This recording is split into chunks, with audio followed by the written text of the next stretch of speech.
certaine émotion et un certain trac, parce que autant de monde pour quelque chose qui se passe à la communauté de communes, c'est pas tous les jours. Donc, je suis particulièrement fier de pouvoir recevoir Monsieur le Préfet de Moselle, qui d'ailleurs nous visite assez régulièrement ces derniers temps, et je m'entretenais à l'instant avec Monsieur le Sous-Préfet, et je disais que compte tenu de ce qui nous attend encore cette année, nous nous recroiserons. Et je ne dirais pas que la communauté de communes Pays ou Val d'Alzette est le centre du Nord lorrain, mais il m'arrive de le penser. Mesdames et messieurs, en vos grades et qualités, donc je viens de saluer Monsieur le Préfet de Moselle, je salue Madame Tribou qui représente ici Jean Rotner, mais nous avons calé une visio avec Monsieur Rotner dans les minutes qui viennent. Prions le ciel que la technique ne nous lâche pas, donc je vais à la fois un peu prendre la parole, et puis dès que Jean Rotner sera en ligne, ma foi, puisqu'ils sont en session en plus au Conseil régional, je lui donnerai évidemment la priorité. Monsieur Grosdidier, maire de Metz, président de l'agglomération Metz Métropole, bonjour. Et Madame Agamenon, bonjour. Quand je disais que nous avions toutes les surprises du monde, nous avons chez nous, et je crois pour la première fois, sur le territoire de la communauté de communes, même si on avait pu rencontrer votre prédécesseur, un représentant de l'agglo, Metz Capitale, qui au demeurant vient de battre Lyon à domicile. Je ne pourrais pas m'empêcher de le répéter, c'est pas tous les jours. Nous sommes rassemblés ici aujourd'hui parce que nous allons signer un marché de performance énergétique, mais il me semble qu'il est bon de resituer ce marché dans un contexte historique. Et ce contexte, en gros, il commence en 2016. Et en 2016, l'ensemble des élus du territoire, réunis en conseil communautaire, donne à l'unanimité autorisation au président de signer la convention avec la Caisse de dépôt pour bénéficier d'une subvention du Fonds Ville de demain pour la réalisation d'une plateforme Smart City. Je le redis parce que ce n'est pas une lubie comme ça. C'est que dans ce cadre-là et dans le cadre de notre label Écocité, on nous a sollicité à l'époque pour savoir si nous souhaitions nous lancer dans cette aventure dont tout le monde savait qu'elle pouvait commencer, mais personne ne savait où elle pouvait mener. En 2000. C'était pas la notion la plus répandue. Hein.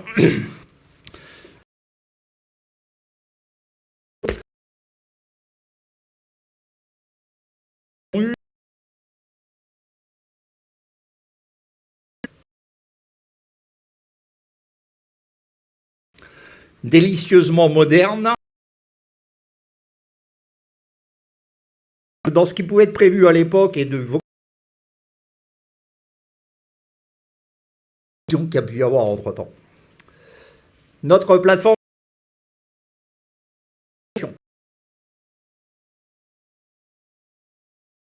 environnementale. Écocité du territoire.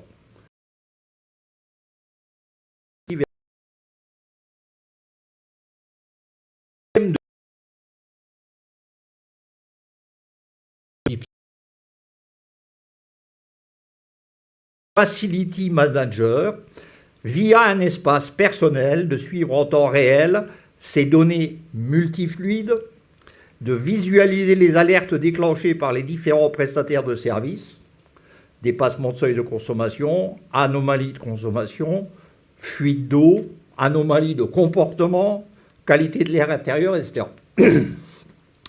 Et de connaître son empreinte environnementale. Nous sommes en 2016. Il faut déjà avoir le courage de l'écrire, puis il faut avoir le courage de le lire. Hein. Bien.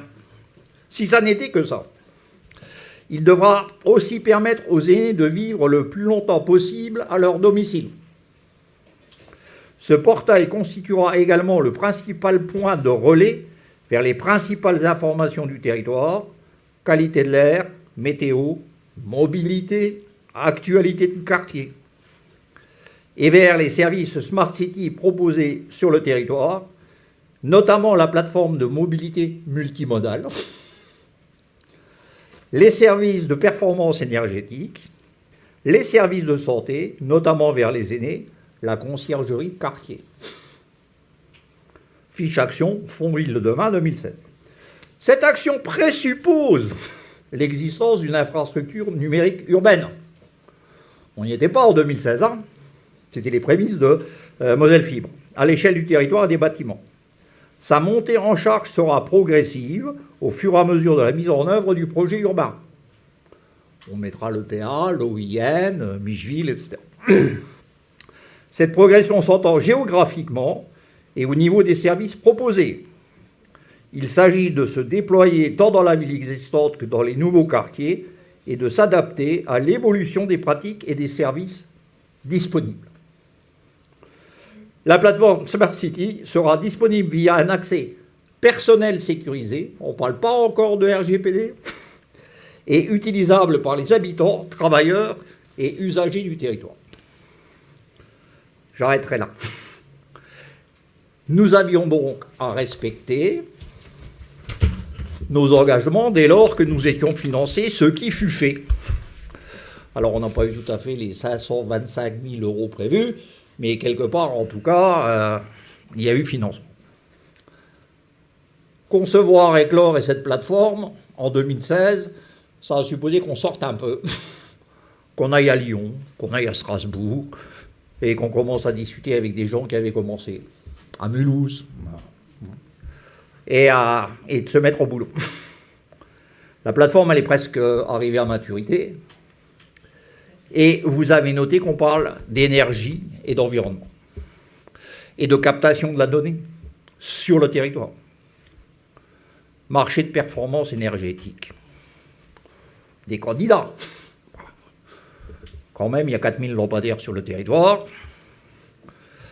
Ce que nous avons rappelé à tous ces candidats, c'est que nous avions cette plateforme de gestion de la donnée, qu'elle était open data, open source, à gouvernance publique de la donnée, et avec des API génériques qui nous appartiennent.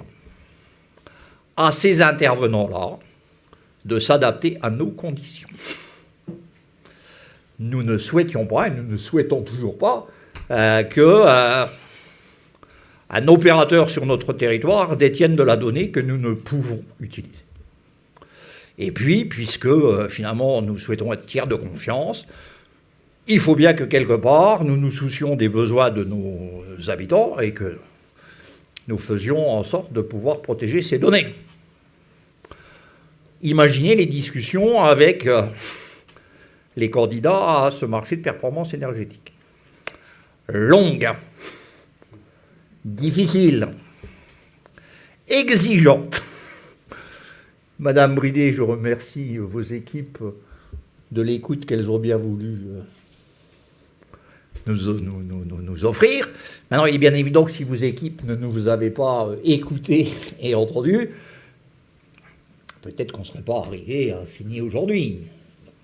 Et ce qu'il y a d'assez intéressant là-dedans, c'est que nous sommes un petit territoire, d'accord, qui peut porter des exigences publiques. Ça veut dire que les représentants, la puissance publique, peut, par rapport à des gros opérateurs, dire « nous, puis vous ». Je considère que c'est un devoir. La donnée, ce n'est pas seulement une richesse, hein, mais quand moi, on me prend mes données d'électricité, c'est les miennes. Hein. Je veux bien les donner. Encore faut-il que je sache à quoi elles servent. Et que quelque part, je sois sûr qu'elles soient régulées, protégées, etc. Et en France. On a parlé de mobilité, on a parlé d'un certain nombre de choses. Aujourd'hui, en fait, ce marché de performance énergétique, c'est à la fois 70% d'économie d'énergie, au moins. On arrivera à mieux. Je suis sûr. Mais c'est aussi 4000 points d'entrée de la donnée, puisque tous ces lampadaires seront connectés. 4000 points d'entrée de données, on l'a dit là, la caisse de dépôt, et météo, humidité, qualité de l'air, mobilité, vidéoprotection, point d'apport volontaire, que sais-je encore. Donc c'est la brique essentielle qui nous permet de recueillir de la donnée sur le territoire. Sachant que nous avons commencé à recueillir de la donnée sur l'Alzette, qui est notre rivière, l'une des plus polluées du monde d'ailleurs, mais on attend en tout cas sur notre partie. Mais en attendant, c'est une possibilité. Nous avons connecté des composteurs. Nous avons prévu d'installer un certain nombre de caméras pour pouvoir régler la police des déchets sur les points d'apport volontaires. Tout ça, je ne parle même pas de la déchetterie. Prélude, et on en reparlera cette année, monsieur le préfet. Je pense que d'ici le mois de juin, c'est évident, Prélude sera enfin en fonction, commencé en 2016, et tellement innovant que on a cessé de trouver les cases pour pouvoir mettre ce projet dans des cases. On reviendra sur Prélude à d'autres moments dans l'année, mais vous verrez qu'un petit territoire peut envisager assez facilement d'être résilient et de pouvoir utiliser ses ressources, qui en l'occurrence sont nos déchets. Mais comme je le dis parfois, c'est une chose que les Luxembourgeois ne nous voleront pas.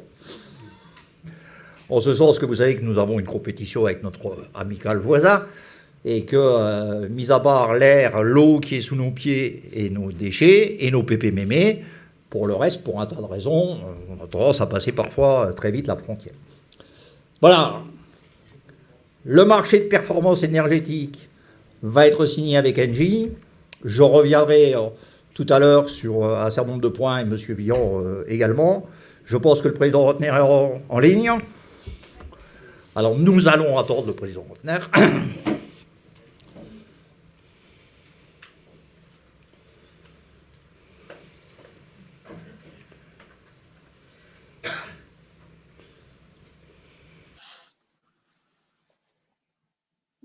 Vous m'entendez? Super.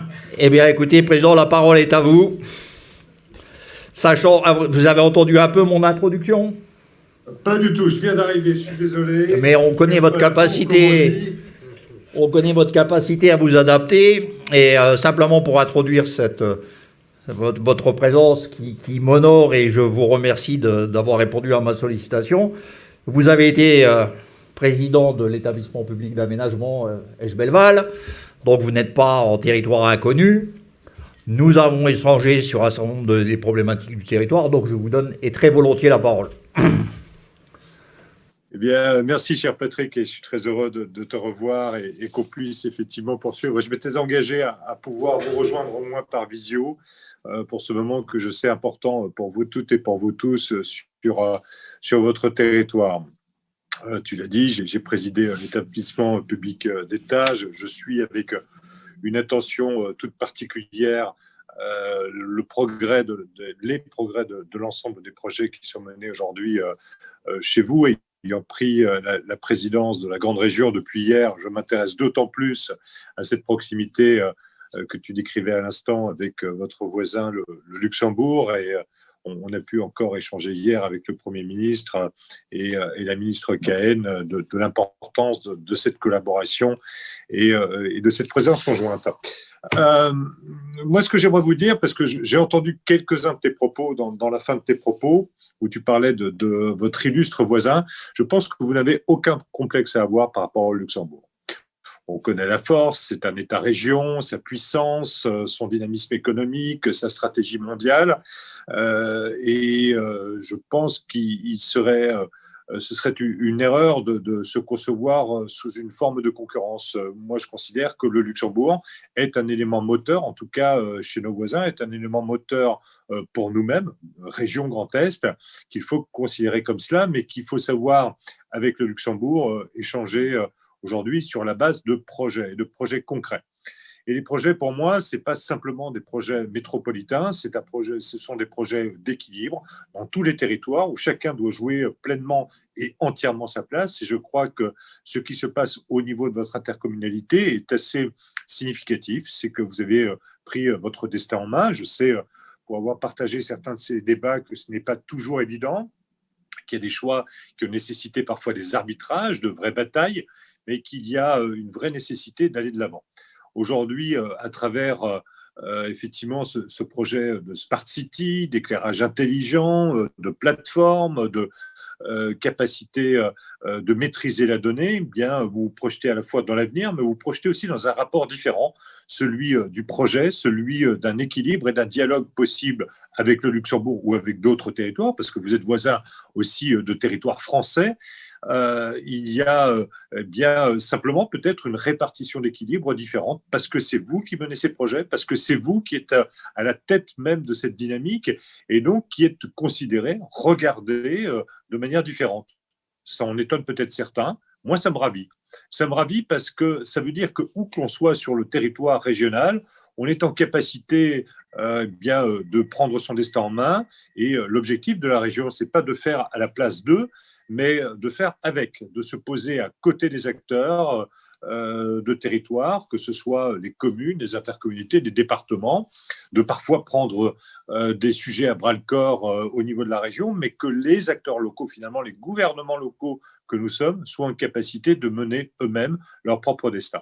Et c'est ce que j'apprécie finalement à votre niveau, c'est que vous avez fait des paris, vous avez osé, vous avez risqué, et que dans ce cadre-là, eh bien, comme je le dis, le regard des autres se pose différemment, je pense, sur vous. Ensuite, il y a, et Patrick, nous les avons évoqués, d'autres sujets que simplement les sujets évoqués peut-être cet après-midi dans votre rencontre, mais qui sont fortement liés. On parlait par exemple de la ressource en eau, à la fois de cette ressource historique dont vous disposez, mais aussi de cette capacité que vous avez peut-être à mieux la maîtriser en termes de quantité, de qualité et de préservation de la planète. Nous pouvons aussi jouer ensemble cette partition-là. Sur les données et sur l'intelligence artificielle, sachez par exemple que la région participe en matière de données de santé à une expérimentation autour d'un projet qui s'appelle Clinova, dont le chef de file est luxembourgeois aujourd'hui, mais qui se joue entre le Grand Est, la Sarre, le Bade-Württemberg et le Luxembourg. C'est des données de santé spécialisées sur les maladies inflammatoires, mais aujourd'hui, derrière cela, c'est de développer sur tous les territoires le sujet de la e-santé qui s'intègre particulièrement dans les projets de Smart City. Donc, c'est quelques exemples pour vous dire que, à la fois dans la préservation de la planète, à la fois dans la préservation de nos ressources, à la fois dans des projets de territoire, nous avons tout intérêt à faire équipe et pour vous à considérer que vous jouez un rôle important. Moi, j'ai besoin de vous. J'ai besoin de vous pour montrer l'exemple, pour être un cas école finalement qui a été en capacité de se prendre en charge, je le redis, de risquer à un moment donné un projet numérique qui n'est pas forcément des plus faciles, à faire les choix, à être accompagné là aussi par de grands industriels qui sont à vos côtés et qui permettent aux collectivités d'être accompagnées, d'être aidées. Moi, je ne crains pas ce partenariat entre le public et le privé. Je trouve qu'il est sain. Il est accélérateur aussi parfois de nos propres lenteurs au sein des collectivités. Et enfin, c'est une remise à plat finalement des possibles. Et c'est ce que j'apprécie finalement dans la démarche qui est la vôtre. Et c'est pour ça que j'ai souhaité être à vos côtés un court instant, en tout cas via cette visio cet après-midi. Président, je vous remercie vivement et je vais me permettre de vous passer les salutations de David Cherki qui est dans notre salle cet après-midi et que vous avez accompagné à Lille récemment, si je ne me trompe, pour appli Solar Impulse. C'est bien ça? Voilà. Tout à fait. Ça fait partie de ses réussites. David, il est parti de rien. C'est pas une offense de le dire. Pardon. David, mais il a fait le pari aussi. Solar Impulse a cru en lui. C'est pas nous, la région, c'est le partenariat qu'on a inventé avec Bertrand et avec Bertrand Picard. Et finalement, la solution apportée par David, qui est une solution intelligente, qui préserve la planète et qui le fait de manière rentable, eh bien, voilà l'intelligence finalement des territoires. C'est les entrepreneurs, c'est les élus, c'est le collectif qui doit jouer, et c'est ça qui est majeur. Et ce qui est en train de se passer chez vous, eh bien, c'est une belle vitrine finalement pour David. Et merci aussi d'avoir cru en lui. Je crois que c'est important.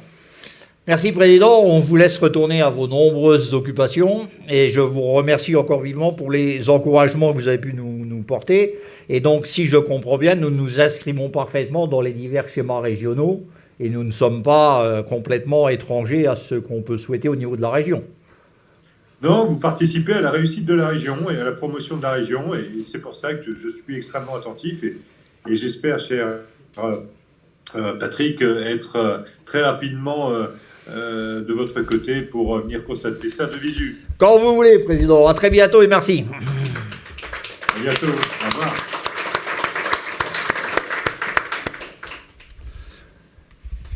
Bien, et en plus on est dans le timing, Julien. Parfait. Donc je vais reprendre une casquette un peu différente et un peu la même. Donc moi, quand j'entends le président dire ça, ma foi, qu'est-ce qu'on veut de plus, hein? Encore faut-il qu'on se convainque qu'on peut le faire. Et quand on parle de risques, bah oui, on a pris des risques, on en prendra encore. Engie prend des risques en signant avec nous, hein. Nous prenons des risques en signant avec Engie, mais je veux dire que le dialogue a été ce qu'il a été, et il faudra bien qu'on y arrive. On ne peut pas se permettre l'échec chez nous, hein. On peut se planter dans une grande métropole et dire que, on a quelques cas célèbres, hein. Nous on se plante, on est mort. David, je vais vous interpeller un tout petit peu comme ça, mais vous interviendrez tout à l'heure. Mais sauf erreur, la première collectivité que vous avez rencontrée, c'était il y a combien de temps et c'était où? Novembre 2019. Et c'était où? À la CCPHVA. Voilà. 1h30, un soir à 18h. Tout à fait. Et vous êtes sortis, vous aviez un POC. Tout à fait. Vous avez cru en nous avant même que la société soit créée. Ça s'appelle prendre un risque. Merci beaucoup. C'est moi qui vous remercie aussi, mais c'est quand même une société qui est incubée à Blida, monsieur le maire, qui vient nous voir et avec qui on fait affaire, oui, en 1h30. Hein. Les compétences de David étaient absolument indéniables et nous sommes suffisamment fous pour penser qu'eux. Et quand on voit ce qu'ils peuvent réaliser, qu'ils étaient encore à Las Vegas, vous avez trouvé des marchés aux États-Unis? Ah, grâce à la CCPHVA.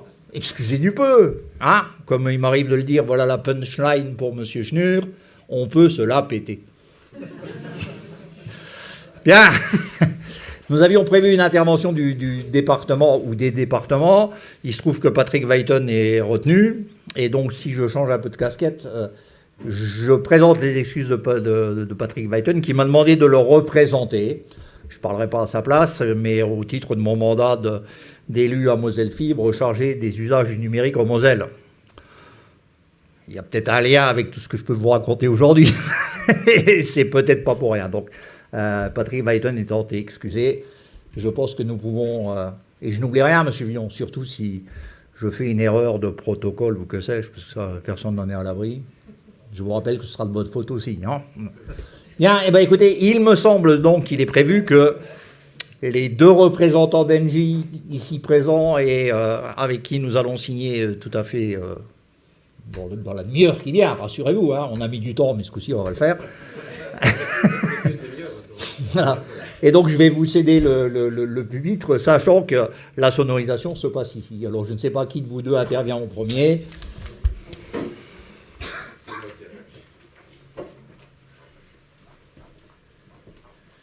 Donc, monsieur Benoît Brien. Monsieur Benoît Brien. Brien. Ah non, vous l'aviez très bien dit. Merci, monsieur le président.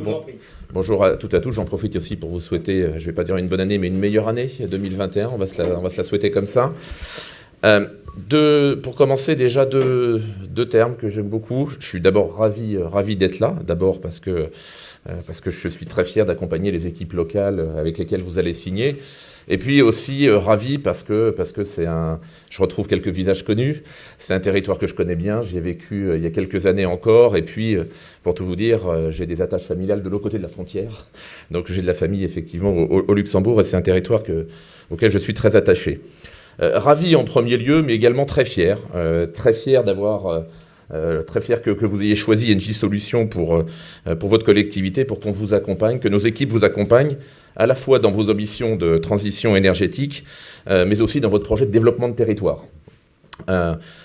Mais j'ajouterai encore une petite touche perso, c'est un projet qui me tient personnellement à cœur, parce que j'ai rejoint moi les équipes d'Engie Solutions il y a 1 an. Il n'y a pas très longtemps, j'étais dans une de ces entreprises-là et j'avais déjà participé.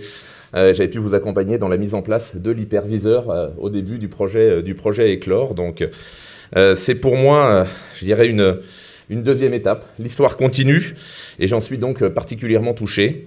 Donc je le disais, c'est une deuxième étape en commun, en tout cas pour moi avec vos équipes et votre collectivité. La mise en place de cet éclairage public optimisé et connecté permettra, et c'est aussi surtout ça l'essentiel, d'atteindre 75% quand même d'économie d'énergie, plus effectivement d'être un vecteur de transmission de la donnée.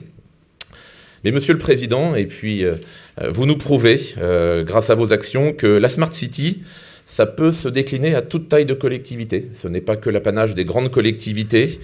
Et puis aussi que la Smart City, ce n'est pas que de la technologie.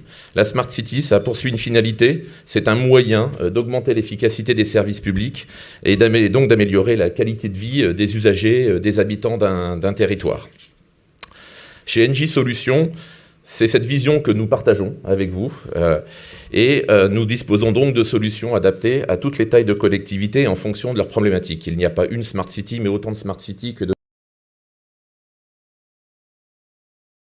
C'est donc notre engagement que nous serons à la hauteur de vos ambitions. Nos équipes locales, leurs partenaires locaux, dont certains sont également présents aujourd'hui, auront à cœur, comme toujours, de réaliser vos objectifs. Marc, n'y voit pas aucune pression, ne voit aucune pression dans ce que je viens de dire, hein, parce que je sais que ton niveau d'exigence est effectivement élevé, mais je te laisse maintenant l'honneur de poursuivre les discours. Merci. Donc, Monsieur Chevy, qui nous a accompagnés dans tous les dialogues nécessaires à la mise en œuvre du marché. Merci. Oui, donc moi, ça ne sera pas un discours non plus, ça sera juste un petit message amical, si je peux l'exprimer ainsi. Donc, Marcheby, comme l'a dit le président, directeur délégué. La région, je la connais très bien, puisque je la fréquente depuis plus de 40 ans, hein, entre autres, puisque ça fait partie des départements dont je m'occupe. Donc, vous n'êtes pas des inconnus, si je puis m'exprimer ainsi. Donc simplement déjà, bonsoir mesdames et messieurs. Donc tout d'abord, je voulais aussi vous souhaiter une bonne année 2021 que nous espérons tous meilleure. Je remercie Monsieur le Président et la Comcom de nous avoir confié son projet d'éclairage public intelligent et de solutions Smart City sur le territoire. Votre projet nous tenait à cœur car beaucoup de collectivités, je précise, en parlent mais ne se lancent pas. Mon équipe, dirigée par Audrey, ici présente dans la salle, que vous verrez tout à l'heure, en tant que directrice de développement, s'est très vite et s'est très rapidement plongée sur ce dossier avec un vif intérêt, la diversité de celui-ci le rendant très attractif, il est vrai. Nous allons travailler en synergie avec vos équipes à la réussite et à l'aboutissement de vos attentes. Donc maintenant, tout simplement, à très bientôt, donc sur le terrain, pour mettre en lumière votre Comcom et lui donner la clarté qui manque en cette période. Merci. Monsieur Chevy, je vous remercie. Et si je ne me trompe pas, et tel que nous avons prévu les choses, Monsieur le Préfet, si vous voulez bien prendre place à la table sonorisée. La parole est à vous.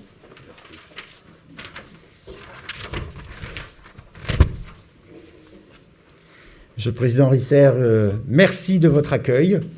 Comme vous avez eu la gentillesse de le dire, ce n'est pas la première fois que je viens ici. C'est sans doute un des lieux du département où je viens le plus souvent.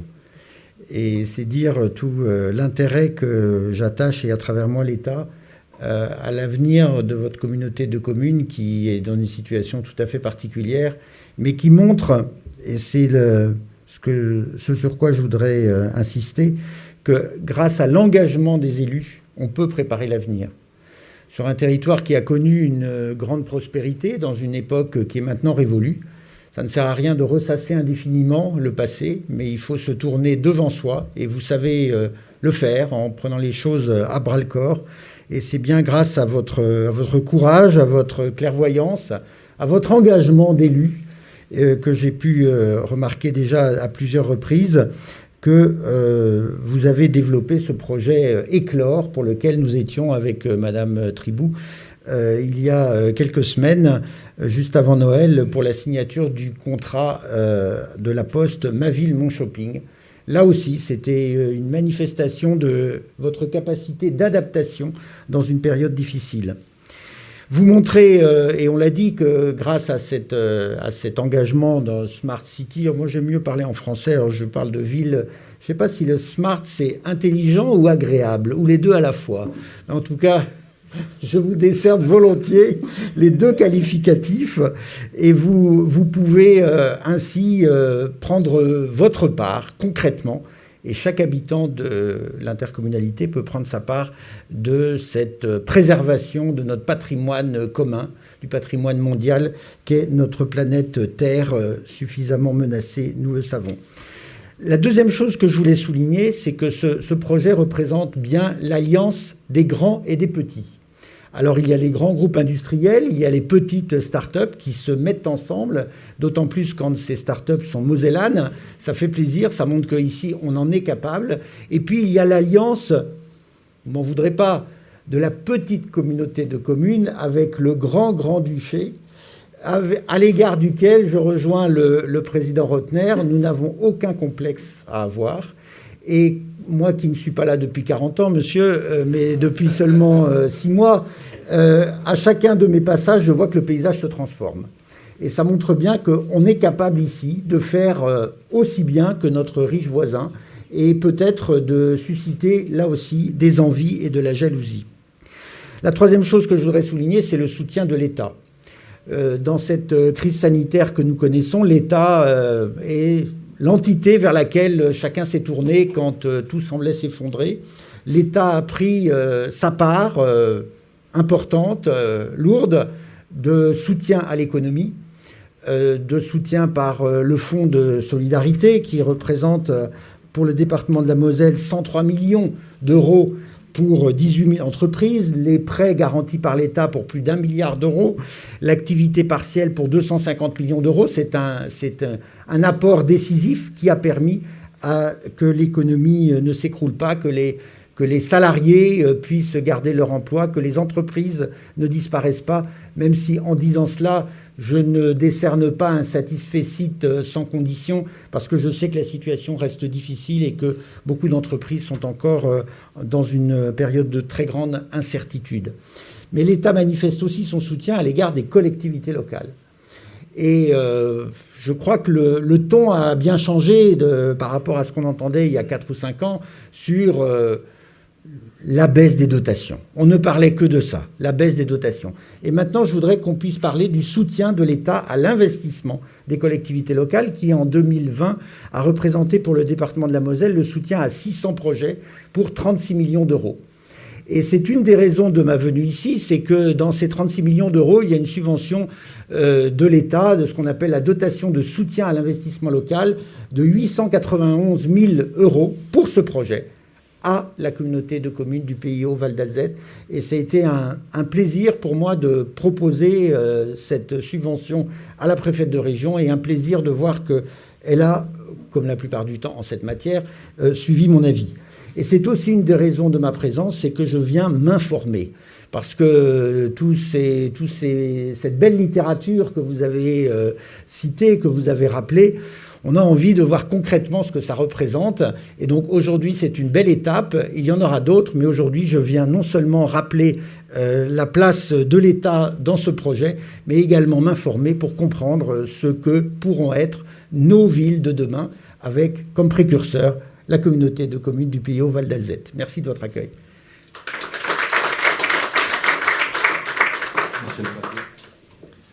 Je vais rebondir sur ce que vous venez de dire pour saluer les qualités d'intermédiateur de notre sous-préfet de Thionville, avec lequel nous échangeons pour le moins très régulièrement. On peut dire ça, monsieur Huguet. Voilà. Quant à l'objectif d'Éclore et Julien Millard, on va y revenir. Mais j'ai parlé d'un certain nombre de choses, ce dont je n'ai pas encore parlé, mais il le fera au moins aussi bien que moi, peut-être même mieux. Après tout, je ne suis qu'un élu. C'est notre volonté à la fois d'essaimer et de mutualiser cette plateforme. parce qu'il est bien évident, pour ne pas considérer qu'on va être à nous tout seuls une plateforme de gestion de la donnée. Hein. On a entendu parler de lacs de données, etc. Nous, on représente quoi? Une mare de données. Et on ne pourra pas traiter un certain nombre de problèmes du territoire sans que nous allions nous connecter, nous interconnecter ou partager, en tout cas, cet outil de gestion dont je rappelle que c'est un outil public. Voilà. Peut-être d'ailleurs que la présence de M. Grosdidier n'est pas tout à fait étrangère, puisque nous nous sommes rencontrés à Gênes. Gênes, M. Schnur. C'est quand même l'un des endroits où nous sommes assez régulièrement éclatés, on peut le dire, à tous les niveaux. Hein. Et nous avions décidé cette année d'investir quand même par rapport au budget de la communauté de communes dans un rooftop où on nous voyait de loin et où en gros, je ne dis pas qu'il y avait avec nous, mais en tout cas on nous voyait de loin. Sachant qu'en plus on avait Esch 2022 qui était présent avec nous.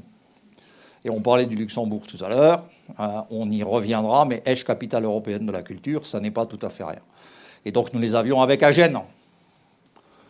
Voilà une collaboration franco-luxembourgeoise qui mérite d'être soulignée.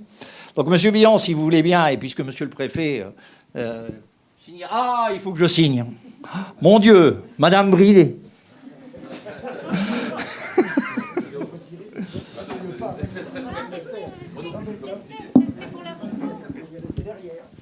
Non, mais je côté, restez là.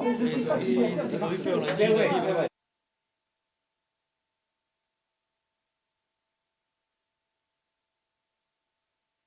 Je n'ai pas changé d'idée.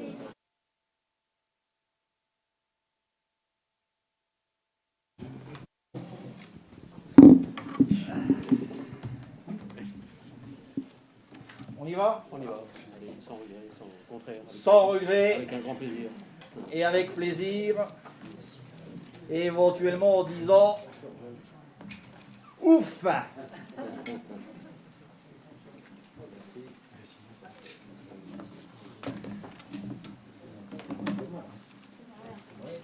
C'est maintenant que tout commence. Sans le sourire. Pardon. Vous pouvez me regarder s'il vous plaît en signant. Vous pouvez me regarder en signant. Je vous regarde en signant. Monsieur le Président. Monsieur Risser, vous regardez. Oui, on vous regarde, on signe. Je vous remercie. Merci. Avec un gros sourire derrière le masque.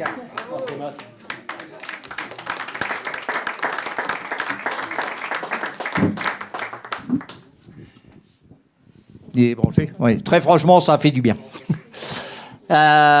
Et d'ailleurs, ce sourire qui n'apparaît pas derrière le masque, j'ose espérer que dans nos prochains événements, on pourra être un peu plus conviviaux et que lorsqu'on fait une pointe d'humour, au moins on puisse le lire sur le visage des personnes qui sont en face de nous. Même si on a appris à parler avec les yeux un peu plus qu'il ne fut un temps. Et c'est vrai qu'on a finalement quelques capacités d'adaptation assez à soupçonner parfois. Monsieur Villon, que je tiens alors là à féliciter, à remercier, tout ce qu'on veut, pour l'énorme travail qu'il a pu faire.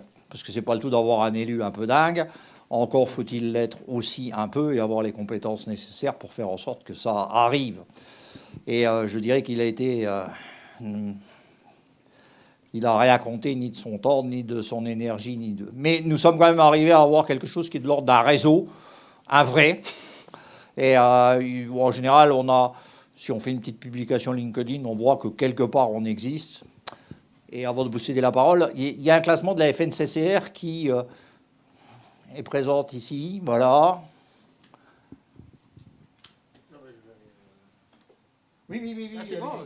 Non, mais donc j'allais vous donner la parole. Simplement, le classement de la FNCCR qui classifie les territoires en termes de gestion de la donnée. Smart City. Territoire intelligent et connecté. Monsieur le Préfet. Voilà, territoire intelligent et connecté, c'est peut-être ce que je préfère, sachant que tout territoire est théoriquement intelligent, puisqu'il répond à ses impératifs. Il n'est pas nécessairement connecté. Nous sommes 4e a priori pour les FNCCR. Derrière, Rennes, Nantes, Dijon. Juste derrière, il y a la communauté de communes PIO Val d'Azette. Petit mais costaud. Monsieur Briand.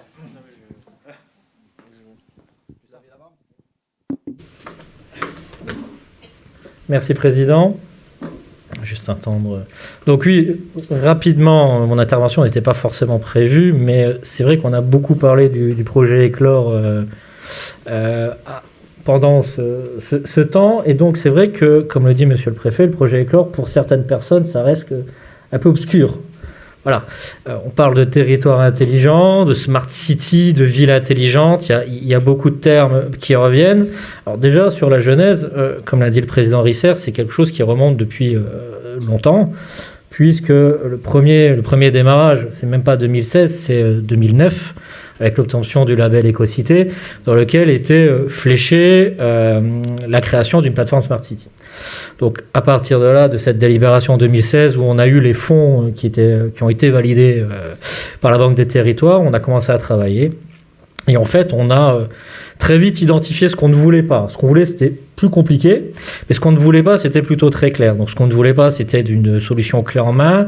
Ce qu'on ne voulait pas, c'était des solutions complètement technologiques déconnectées du territoire. Et donc, on a très vite compris que tant le projet que le montage contractuel devait être très innovant. Et c'est pour ça qu'en février 2018, on a lancé le premier partenariat d'innovation pour la réalisation d'une plateforme Smart City en France. Alors, c'est quoi l'intérêt d'un partenariat d'innovation ? C'est-à-dire le partenariat d'innovation, tout l'intérêt du partenariat d'innovation, c'est d'être un marché de recherche et de développement. C'est-à-dire qu'on fixe un cadre aux prestataires. Et là, le cadre était très simple. Nous allons travailler dans le cadre des compétences de la communauté de communes. Vous allez mettre le citoyen et l'écosystème au cœur du projet. Votre solution sera calibrée pour le territoire. Elle sera ouverte, open data, et nous serons propriétaires de la solution. C'est-à-dire que vous allez nous laisser une partie des propriétés intellectuelles de la solution. Ça, quand vous dites ça à une entreprise, déjà, c'est compliqué. Hein, n'est-ce pas ? Voilà. Alors, c'est le moins qu'on puisse dire. Et alors, là, je vais avoir une pensée tout à fait émue et sympathique pour Shirazade Aboub de Parma Avocat, une spécialiste de la donnée en France, mais je vous garantis qu'il vaut mieux l'avoir avec soi. Et pour avoir répondu à la question, je l'ai déjà dit, le plus difficile dans la gestion de la donnée, c'est la partie juridique. Donc là, on s'en est bien tiré, mais parce qu'il faut impérativement quelqu'un de compétent, voire de très compétent. Donc, qu'est-ce qu'il y a derrière ? Derrière, il y a la notion de gouvernance publique de la donnée. Et ça, c'est fondamental. Aujourd'hui, comme l'a dit le président, nous avons également été financés parce que le système que nous avons porté est essaimable, mutualisable à d'autres territoires, quelle que soit la taille de ce territoire. Et tout l'enjeu est là. Si vous regardez en France, ce niveau de réflexion, aujourd'hui, la région Occitanie le porte. Mais il n'y a pas d'autres territoires qui le portent à ce niveau. Et ça, c'est vraiment le cœur du réacteur. Alors, ça, c'était pour resituer un peu la stratégie et le cadre. Après, Éclore, globalement, qu'est-ce que c'est ? Premièrement, c'est un projet transversal. Donc, il n'y a plus de silos. Et ça, c'est important d'une logique de territoire intelligent, de désiloter les services. C'est-à-dire que, quelque part, tout se croise. L'éclairage public, on en parle aujourd'hui, va discuter avec la gestion des ordures ménagères, va discuter avec le service culture, va discuter avec le service politique des déchets, etc., etc. C'est-à-dire qu'en méthode de travail, en interne, nous appliquons une méthode de travail qui est différente. C'est-à-dire on applique, pour faire un peu simple, de l'intelligence collective en mode groupe et en mode accéléré. Cette méthode-là, on l'a appliquée également pour identifier en fait les briques servicielles que nous souhaitons déployer avec les habitants du territoire. C'est-à-dire que, ce que je vais vous montrer après, tout a été décidé et orienté par les participants à des ateliers collaboratifs qui ont réuni plus de 300 personnes sur 6 mois. Alors, 300 personnes, j'entends, c'est pas énorme, c'est 1% du territoire. Mais quand je regarde à peu près, quand on essaye de faire de la concertation typique, documents d'urbanisme, des choses comme ça, à part les opposants, on a peu de gens qui viennent apporter des choses. Et aujourd'hui, avoir 300 personnes qui viennent amener des choses et qui sont restées, c'est-à-dire que ces 300 personnes, aujourd'hui, on les retrouve dans notre Fab Lab, on les retrouve dans notre Hyper Café, ils viennent régulièrement et ce sont un peu des ambassadeurs. Et l'idée, c'est vraiment de construire cette méthode de travail au-delà du projet Éclore, et c'est pour ça que le projet Éclore, ce n'est pas que la plateforme Smart City, c'est le projet de territoire intelligent. Typiquement, on travaille notre plan de prévention des déchets, il n'y a pas de technologie, il n'y a pas d'éléments connectés, et bien on a utilisé la même méthodologie. On a fait venir des gens, on leur a dit, c'est quoi pour vous les priorités en termes de protection de l'environnement, de gestion des déchets ? Ils ont donné priorité, on leur a donné des billets de Monopoly pour dire voilà notre budget, on priorise. Et on a présenté ce plan aux élus, le VP en charge de ce dossier dans la salle. On a présenté ce plan aux élus et les gens se sont sentis investis. Voilà. Et donc, très rapidement, et après je laisserai la place pour la présentation du marché éclairage, qu'est-ce que c'est Eclore, le Smart City? Alors, le cœur du réacteur, c'est cette plateforme d'échange, cette plateforme de gestion de la donnée que vous voyez là, qui est une plateforme qui a 3 fonctions. Une première fonction, c'est le stockage de la donnée, c'est-à-dire on va recueillir de la donnée qui peut être en open data, c'est-à-dire libre, de la donnée qui peut être produite par nos services, de la donnée qui peut être produite par des objets connectés que nous déployons sur le territoire. Et nous commençons à en avoir, puisque l'ensemble des services déchets est connecté. Si on passe en tarification incitative, on a profité pour tout connecter. Notre déchetterie est connectée. Le système de suivi de pollution de l'eau, nous avons des capteurs dans l'eau, nous avons de l'analyse de mobilité, nous avons nos crèches qui sont connectées, et nous avons bientôt l'éclairage avec de nouveaux usages qui vont arriver. Donc, c'est tout un panel de solutions qui sont là. Donc, ces données viendront sur cette plateforme. Le deuxième point de cette plateforme, c'est qu'on a un moteur de règles, c'est-à-dire quelque chose qui va analyser les données, les sécuriser, les traiter, c'est-à-dire les remettre en forme pour qu'elles puissent être réutilisées et les croiser. Typiquement, je prends un exemple, je prends de la mobilité, je prends de la météo. Quand je croise tout ça, je peux, avec de la pollution d'air, commencer à gérer des éléments sur la qualité d'air, réorienter les flux par rapport aux écoles, réorienter des flux par rapport à des services de secours, par exemple. Donc il y a tout un tas de choses, voire même des choses qu'on n'a même pas encore imaginées. Donc ça, nous, on pourra le faire. Et derrière, on a notre référentiel patrimoine, et là, on fait vraiment le lien avec l'éclairage, c'est-à-dire l'ensemble des objets connectés du territoire, seront intégrés à cette plateforme et on pourra les gérer dans ce qu'on appelle un hyperviseur territorial, c'est-à-dire un poste de contrôle où tous les objets du territoire sont gérés via informatique, donc on pourra voir les pannes, intervenir et intervenir à distance. Au-delà de ça, on a également un portail territorial pour les habitants avec des briques servicielles. Aujourd'hui, il y aura les déchets, le commerce, tout ce qui est service culture, sport, tout ce qui est mobilité, tout ce qui a trait aux services publics et aux liens avec les habitants, c'est-à-dire liens directs, signalisation. Et donc ces briques-là sont un départ, il y en a d'autres qui seront développées selon les besoins, mais en tout cas ces éléments-là seront là dès le départ. Et comme l'a dit le président, on a vraiment démarré les premiers ateliers en janvier 2019. Aujourd'hui, on est en toute fin de phase de développement, c'est-à-dire que on a déjà accès, nous, à l'ensemble de ces éléments, notamment un élément phare qui est, alors c'est un petit peu technique, on parle beaucoup d'API. Alors en français, une API, c'est une interface de programmation. Pour faire très simple, c'est un petit système qui fait communiquer deux logiciels. Aujourd'hui, tout l'enjeu de l'interopérabilité, il est là.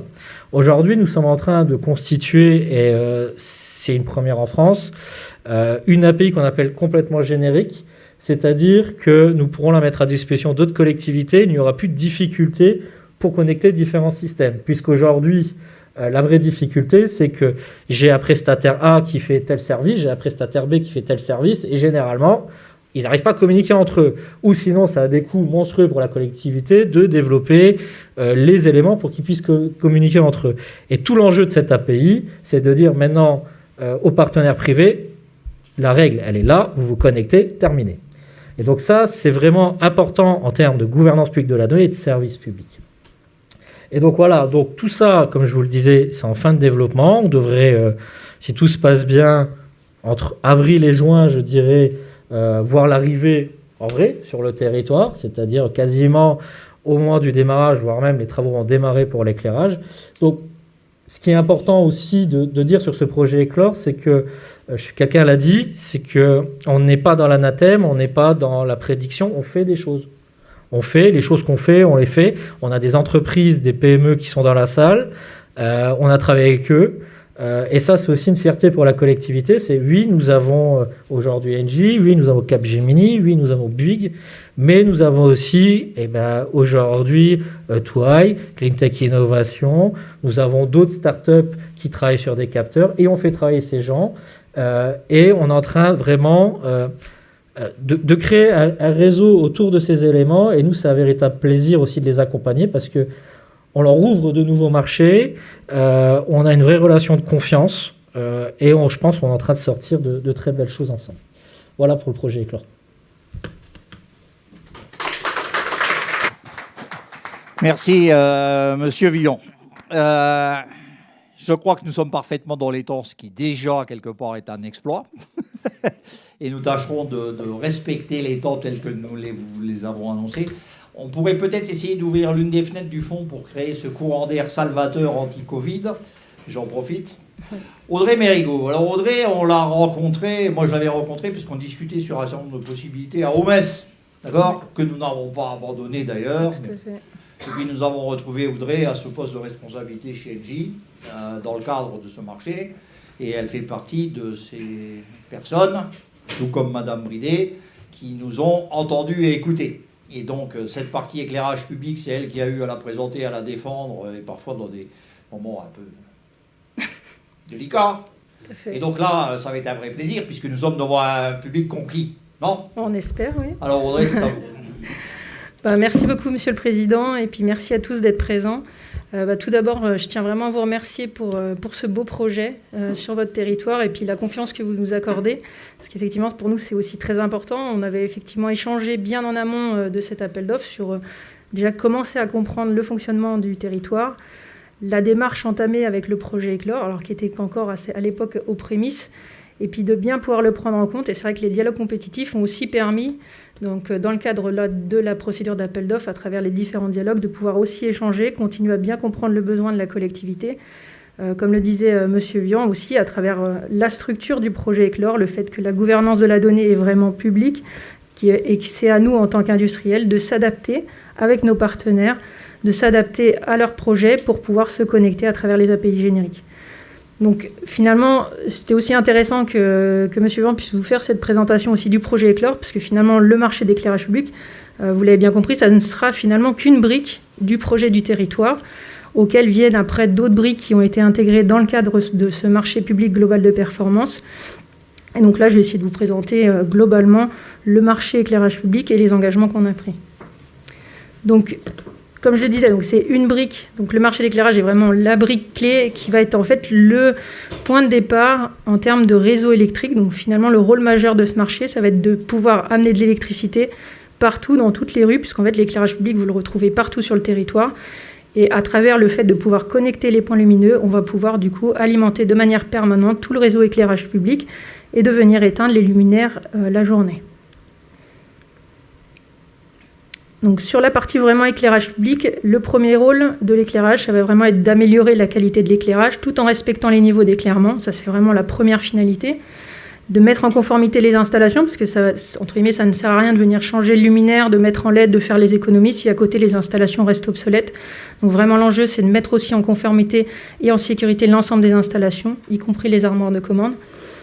On a pris également un engagement fort vis-à-vis de la collectivité, vis-à-vis de la CCPHVA, à travers la maîtrise des consommations et vraiment un engagement. Donc c'est vrai que dans le cahier des charges, il y avait un minimum qui était demandé d'au moins 70% d'économie d'énergie. Et à travers donc, tout le travail que l'on a fait en amont et le travail que l'on va entamer maintenant, l'objectif et l'engagement que nous avons pris, c'est de réaliser 75% d'économie d'énergie.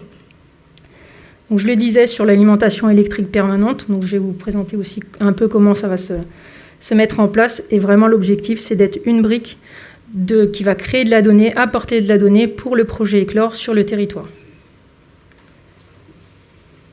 Donc toujours dans les engagements que l'on a pris en faveur de ce marché et de la collectivité, donc c'est vraiment aussi d'assurer que tous les engagements que l'on prend soient mesurables et vérifiables sur la durée du marché. Donc c'est un marché de 12 ans et c'est vraiment tout l'enjeu aussi de ce contrat-là, c'est vraiment de pouvoir faire en sorte que tous ces engagements soient vérifiables et mesurables sur la durée. Donc on a une maintenance à garantie de résultat, donc ça veut dire que c'est nous qui portons le risque de tous les luminaires qui seraient en panne. Donc c'est à nous d'intervenir dans certains délais pour lesquels on s'est également engagé avec une astreinte 24 heures sur 24, un centre de travaux qui est à moins de 20 minutes du territoire. Et donc on réalise donc les interventions en cas d'urgence, on est en 2 heures, et en cas d'un point lumineux en panne, on est sur 2 jours. Pour gérer tout ça et pour suivre aussi toutes ces interventions, donc on met en place un système, ce qu'on appelle de GMAO, donc c'est un logiciel de suivi de la maintenance qui nous permet en fait de cartographier tous les points lumineux, d'avoir la carte d'identité du point lumineux, des installations, mais en même temps de pouvoir suivre les interventions à travers ce logiciel. Donc en fait, la collectivité peut venir déclarer un point qui serait en panne. Ça va être dans la première année. Et après, à partir du moment où tout l'éclairage sera connecté, l'intervention ou un point qui sera en panne viendra se déclarer automatiquement grâce au système connecté sur l'éclairage public. On a également le suivi des consommations en temps réel. Donc là, je vous ai fait un petit focus. Donc là, c'est un logiciel qui s'appelle Smarteo, qui a été développé par PRNJ Solutions, où en fait, on suit les consommations en temps réel, armoire par armoire, ce qui nous permet, donc là, on le voit un peu sur le schéma, c'est que finalement, on est capable de suivre aussi, au fur et à mesure de la réalisation des travaux, la diminution des puissances et la diminution de la consommation. Donc là, on le voit, sur le début, on a une certaine puissance installée. Je ne sais pas s'il y a un petit pointeur. Non, je ne vois peut-être pas. Ouais, on voit ici la puissance installée au démarrage, et puis au fur et à mesure des travaux, on voit en fait la consommation qui diminue, et on a également ici l'abaissement en milieu de nuit. Donc l'idée de l'abaissement, c'est de pouvoir aller plus loin, parce qu'en fait, une fois qu'on a réalisé, remplacé le luminaire, qu'on a réalisé les études, on va diminuer la puissance installée, donc la partie abonnement sur les factures d'énergie, et avec l'abaissement, on va pouvoir encore optimiser et aller plus loin sur les consommations. Donc, au niveau du programme de travaux, je vous ai repris ici quelques chiffres clés en fait, du marché. Donc, on va rénover sur les 10 premiers mois du contrat 4146 luminaires qui vont être rénovés en LED. On va également en parallèle, donc en même temps qu'on va rénover les luminaires, on va installer donc sur toutes les armoires de commande, on va rénover les armoires qui sont à mettre aux normes. On va installer des systèmes de télégestion qui vont permettre déjà de télégérer l'armoire à distance. Et en parallèle de la rénovation des points lumineux, on va en même temps installer un système de télégestion qui va en fait, donc c'est un peu le schéma que je vous ai remis en bas, donc on vient en fait installer un module dans l'armoire qui permet déjà dans un premier temps de télégérer l'armoire.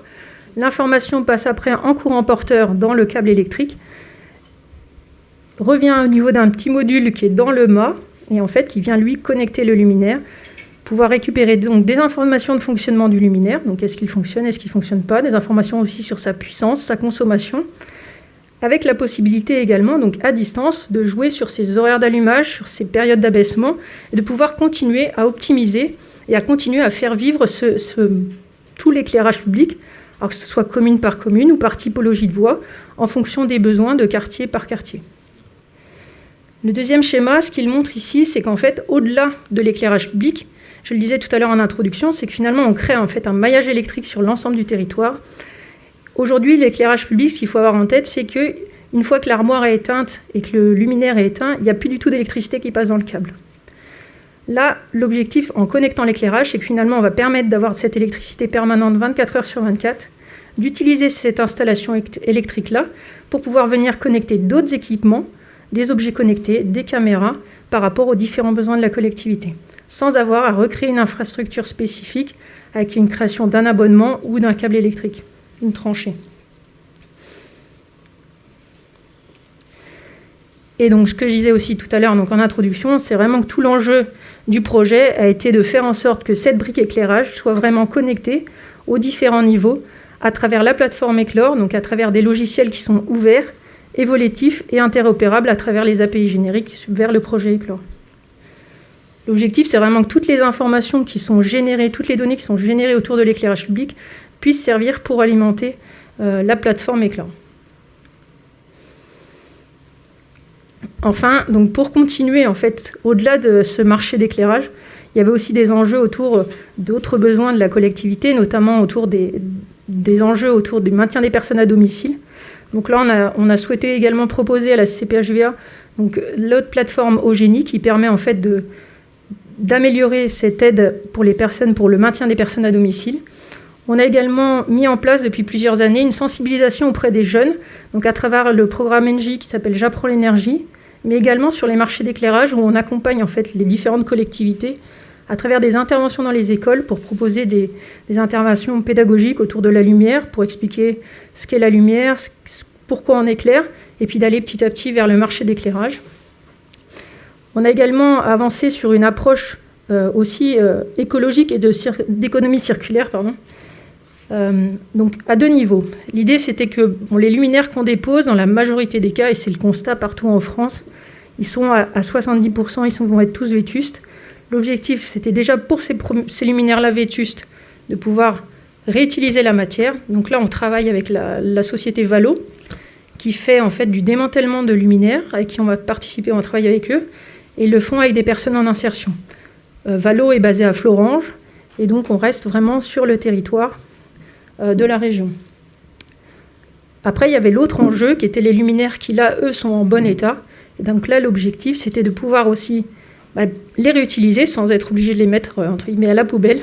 Et donc là, on va travailler avec l'association Énergie pour Ndao. Donc on l'a fait en lien aussi avec David Shkiri de Green Tech Innovation, où du coup, en fait, les luminaires seront mis à disposition de l'association pour être après remodelés et envoyés en Afrique.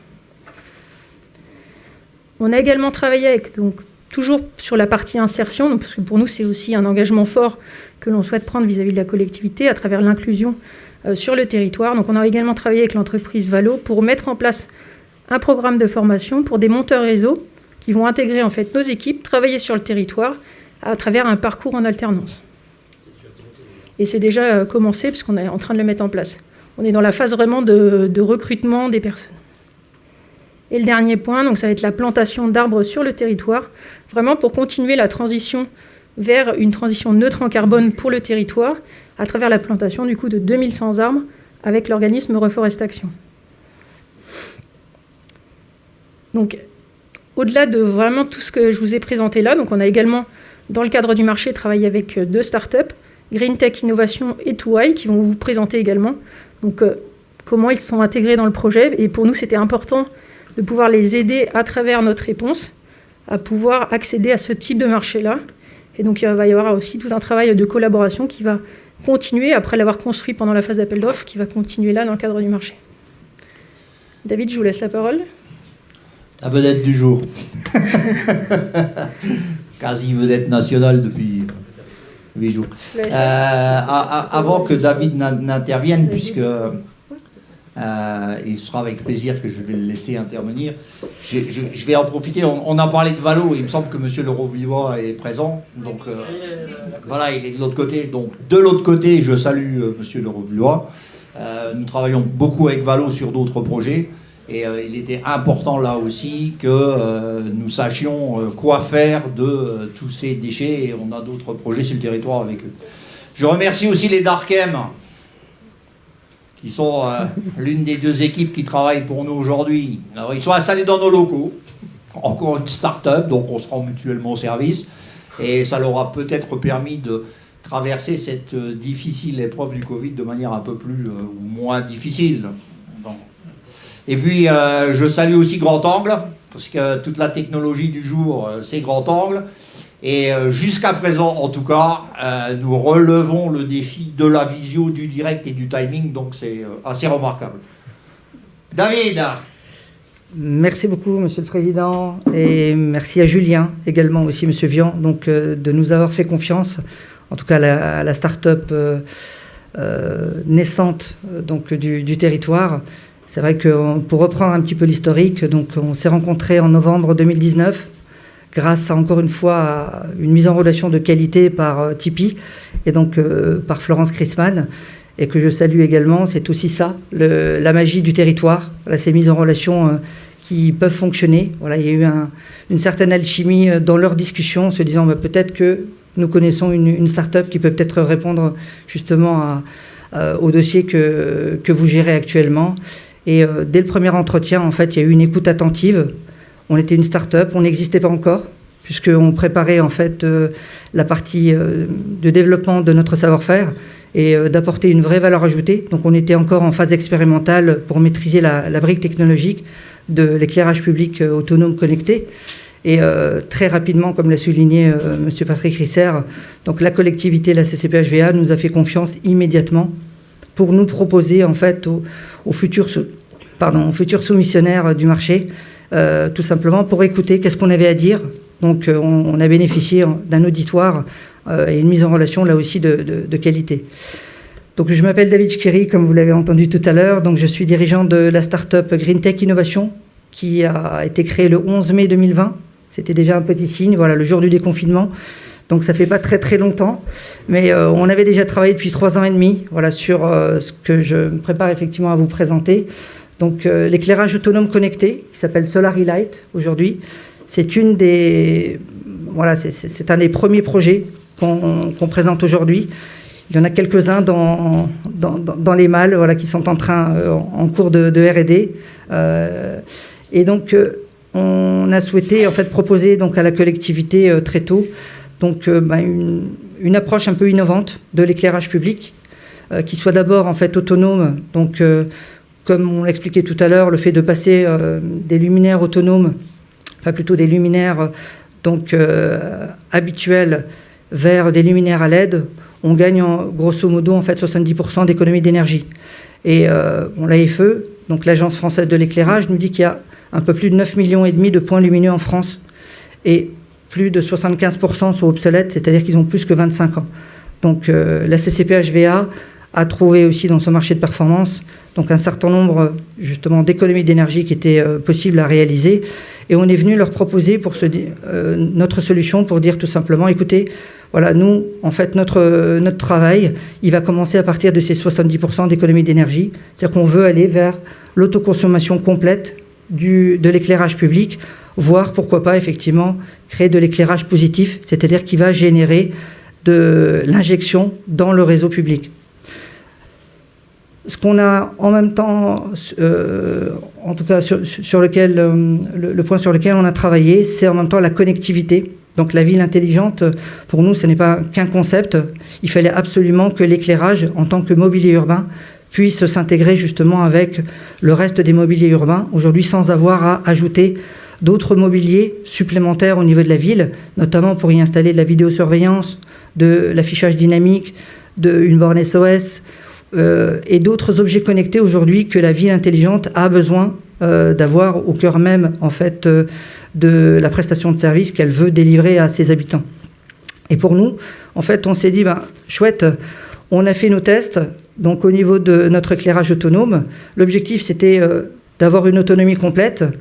Et en hiver, on a trouvé en fait avec des résultats qui ont été faits en fait sur plusieurs mois, 4 nuits d'autonomie en hiver dans la région Grand Est, je le précise, et jusqu'à 16 nuits en période estivale, donc toujours dans la même région.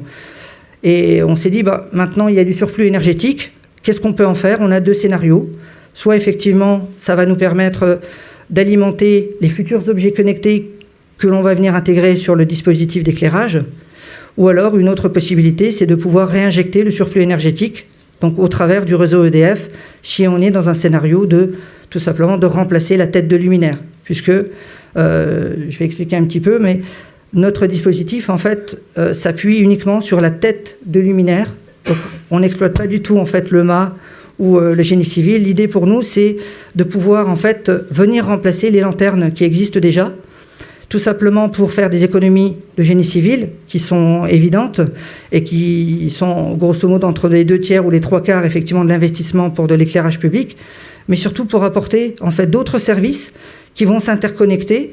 Et le fait de discuter avec la CCP-HVA nous a permis effectivement de voir que on était dans la même réflexion, notamment de connectivité, de pouvoir en fait développer donc des API, donc des logiciels effectivement de connexion avec donc ceux qui existaient déjà au travers du territoire, et qui étaient surtout dans des langages qui étaient ouverts. Ça veut dire que demain, si on n'existe plus, ça peut être repris, effectivement. Il ne faut pas avoir le monopole, effectivement, encore une fois, de la bonne idée.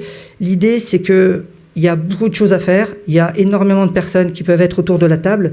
Et c'est ensemble qu'on apportera une solution donc, qui sera beaucoup plus forte. On l'a découvert également aussi, pas plus tard que la semaine dernière, au travers du CES, qu'on a eu le bonheur de pouvoir en fait vivre pour la première fois, qui s'est passé tout en digital cette année. C'était une première aussi pour la CTA, donc l'organisation technique du CES de Vegas. Et dès la première demi-journée, on avait déjà rempli les objectifs ambitieux qu'on s'était fixés. Donc pour nous, c'était vraiment un vrai florilège en fait de partenariats, de futures, en tout cas de futures collaborations avec des laboratoires, avec déjà des approches et des portes ouvertes sur l'Amérique du Nord et sur d'autres territoires. Et c'est aussi ce porte-drapeau qu'on souhaite aussi porter, grâce tout simplement au fait qu'on est à la fois sur Metz Métropole, comme le président Patrick Risser le précisait tout à l'heure, mais surtout parce que justement, on a eu le bonheur d'une collectivité qui nous a fait tout de suite confiance, dès les premiers instants, qui a effectivement, c'est un risque que l'on prend vis-à-vis d'une start-up qui n'est pas encore créée, je le précise, au moment de cette confiance-là, et qui n'a jamais démérité par rapport à cette confiance-là, et c'est ce qui nous a aiguillonné. En tout cas, pour une start-up, c'est extrêmement important pour se dire, bah voilà, derrière, on nous pousse pour aller vers quelque chose de vertueux. Donc, allons-y, puisque notre seule genèse qu'on a effectivement souhaité faire au départ, c'est tout simplement réduire de façon significative les émissions de CO2. Je rappelle juste un petit chiffre très vite, 9,5 millions de points lumineux en France et 56 terawatts que représente l'éclairage aujourd'hui en France. Et à partir de là, de cette consommation-là, si on passe tout en LED, on est à 70% d'économie d'énergie. Ce qui veut dire qu'on est à peu près à 3 ou 4 centrales nucléaires de moins. Immédiatement, simplement, en fait, en prenant en considération l'éclairage public. Donc, c'est dire quel travail il y a à faire, effectivement, à ce niveau-là. Et c'est vraiment, là aussi, encore une fois, tous ensemble, grâce, bien sûr, aux collectivités qui sont nos premiers partenaires, en fait, de toujours, mais aussi aux grands groupes qui croient aussi en nous, qui se proposent aussi de se lancer avec nous avec des projets expérimentaux qui vont aller vers l'Internet par la lumière, la LiFi. Donc ça, c'est les prochains programmes, effectivement, qui vont, là encore une fois, être expérimentés sur la CCP-HVA. Donc dans la connectivité, il y a beaucoup de belles choses, en fait, encore, et de belles histoires encore à construire. Et je voulais vraiment aussi insister sur cette partie à la fois connectivité, mais en même temps, ces innovations. Voilà. Donc, où pour le moment, en fait, notre équipe a déjà développé un modèle de design qui est ce qu'il est aujourd'hui. Voilà, le but, c'était effectivement d'avoir une feuille de route qui soit la plus aboutie possible. Et on vient très récemment, depuis le mois de novembre, en fait, s'adosser à un très grand designer qui va nous porter encore plus loin pour aller chercher, en fait, d'autres territoires à travers, effectivement, d'autres belles villes pour tout simplement être complètement concurrentiel vis-à-vis, en fait, d'autres sociétés. Et encore une fois, grâce à des expériences qui soient réussies, on a besoin, voilà, de collectivités qui nous font confiance, qui se proposent d'investir d'emblée, en fait, sur un certain nombre de points lumineux et se dire, écoutez, on va ajuster les choses ensemble pour vous permettre demain d'avoir une feuille de route, des ingrédients qui vont vous permettre de vous déployer, puisque la philosophie de la CCP-HVA, c'était effectivement d'essaimer. Elle l'a fait, effectivement, en tout cas en nous proposant ce formidable tremplin. Donc merci encore. Désolé d'avoir été un petit peu long, d'avoir expliqué un petit peu comment s'est passée notre aventure. Mais encore une fois, c'est cette collaboration collective que je remercie vraiment tous les acteurs et je n'aurai pas suffisamment de mots en fait de remerciements. GreenTech Innovation aujourd'hui ressemble, enfin, est ce qu'il est aujourd'hui grâce à tous ces acteurs du quotidien et de cette confiance-là. Merci encore. Merci David. Rassurez-vous, vous n'aurez pas été trop long, et puisque vous n'avez dit que du bien que nous, je ne vois pas pourquoi on vous aurait interrompu. Nous avons, alors, on a parlé de grands groupes, il faut savoir que cette semaine, on a rencontré Enedis, et on a un représentant dans la salle d'à côté, et ce matin, j'étais avec GRDF.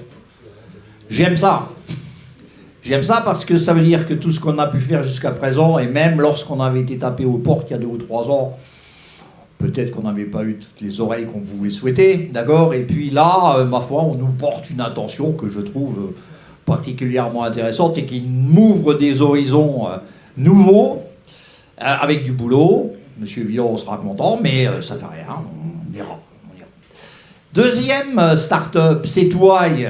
Alors on dit souvent les Darkem, on dit les Touaille, on dit les GreenTech, parce que quelque part, il y a un affaire, ils font un peu partie de la famille, il y a un peu de ça.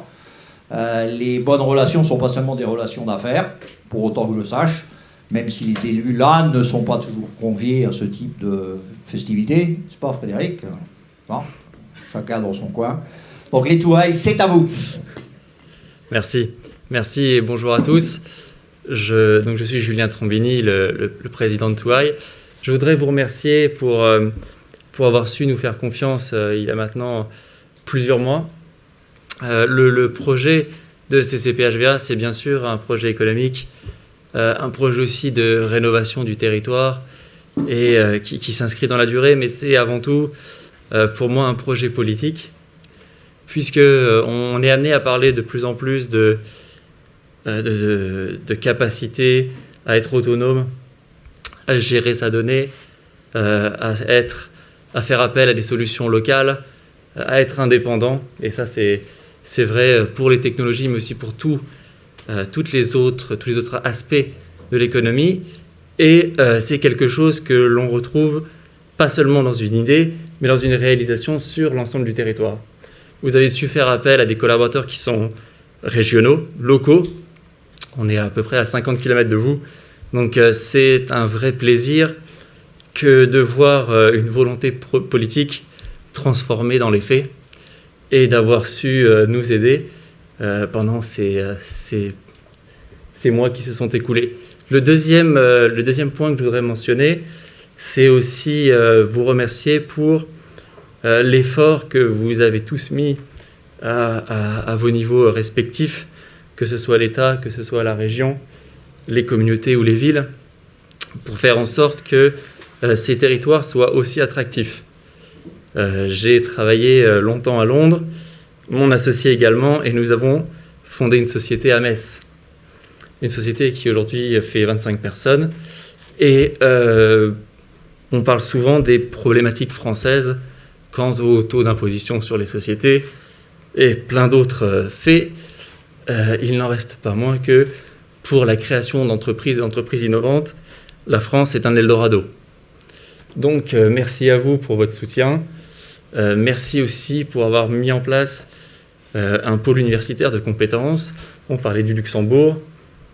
Nous avons 65% de nos collaborateurs qui sont dans la recherche avancée, et nous n'avons pas de mal à trouver les profils que nous recherchons.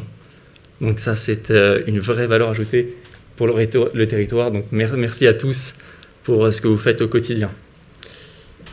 Sur le projet Éclore,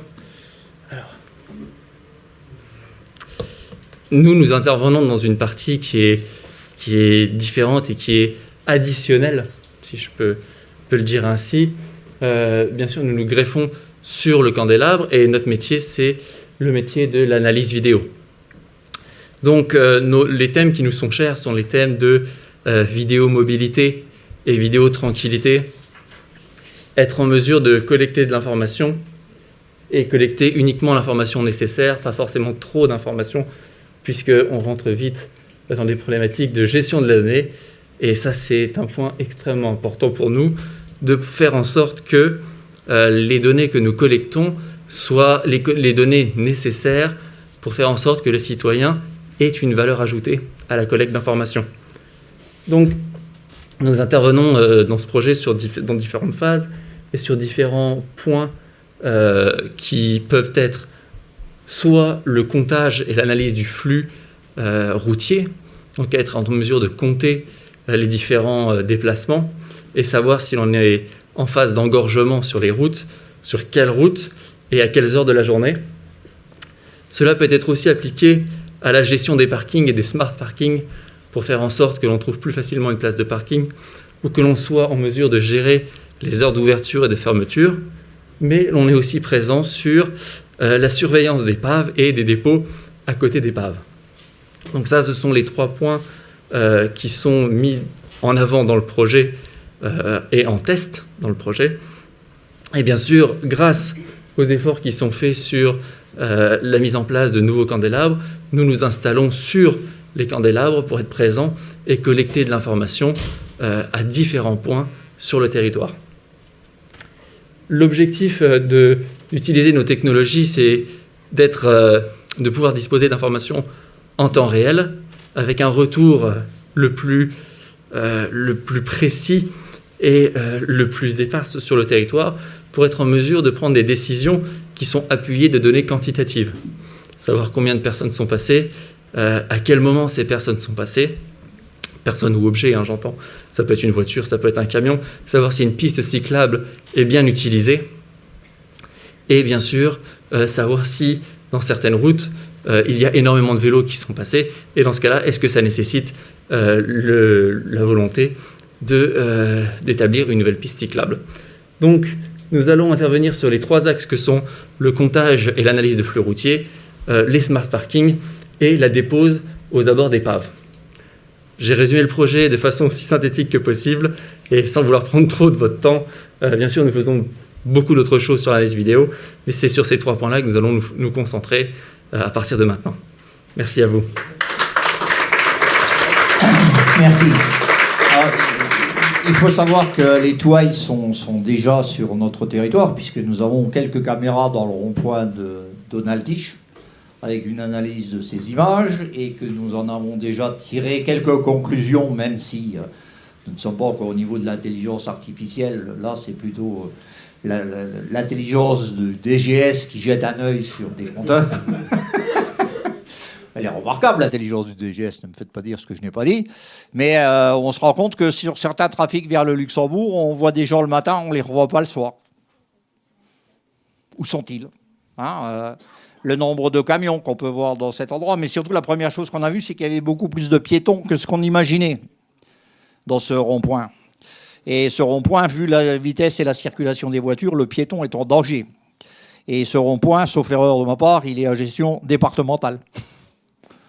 Je me trompe, monsieur Véran? Donc nous pouvons là alerter les services pour dire attention, il y a du piéton et peut-être qu'il y a des précautions à prendre avant qu'il y en ait un qui se soit fait éclater par un frontalier pressé de rentrer chez lui. Donc les Touailles, tout comme GreenTech, sont déjà présents sur le territoire. Évidemment à titre de démonstration, mais vous avez pu le voir à Gênes en direct. On avait là-bas à Gênes... et en direct, c'était à Gênes, hein, monsieur Vion, le trafic tel qu'il était dans le rond-point de Donaldich à ce moment-là. Nous arrivons au terme des exercices imposés, mais qui, je pense, auront fait œuvre de pédagogie. Et si je suis dans le bon timing, nous sommes dans cette partie qu'on appelle questions-réponses. Et donc, j'invite qui le souhaite, de la presse ou d'autres personnes présentes ici, à poser les questions qu'ils souhaiteraient voir abordées. Ne me dites pas qu'il n'y a pas de questions. Monsieur Bord, qui représente chez nous la communauté de communes de Cattenom et environ, et qui est également membre de Moselle Fibre, sauf erreur, monsieur Bord. Monsieur le Président. Je vous le tiens. Ouais, merci. Merci, monsieur le Président. J'ai noté juste pour l'anecdote et un peu un point d'humour, c'est que si vous voulez supprimer des centrales nucléaires, ne supprimez pas Cattenom. C'était juste pour l'anecdote et l'humour. Ma question, elle porte aux 2 startups qui ont développé leur application.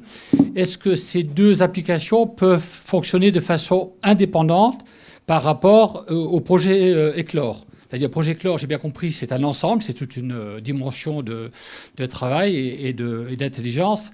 Mais est-ce que les 2, c'est-à-dire que si on devait être intéressé dans un premier temps par une application telle que vous, le Input Solaire, ou vous, sur la vidéoprotection, est-ce que ça peut s'intégrer dans un premier temps de façon totalement indépendante? Alors, on va donner la parole à David, puis à Touaille, ou l'inverse. Je n'ai pas de souci par rapport à ça, donc... Alors pour parler au niveau de Touaille, tous les systèmes sont complètement indépendants et tout le travail a été de montrer l'interopérabilité telle qu'on l'a souhaité dès présent. Donc tout est fait et il y a des interfaces qui sont indépendantes, des mesures qui sont indépendantes et sont remontées ce qui est nécessaire, soit au niveau de la plateforme, soit au niveau d'autres outils pour aider aussi bien les collaborateurs que les citoyens.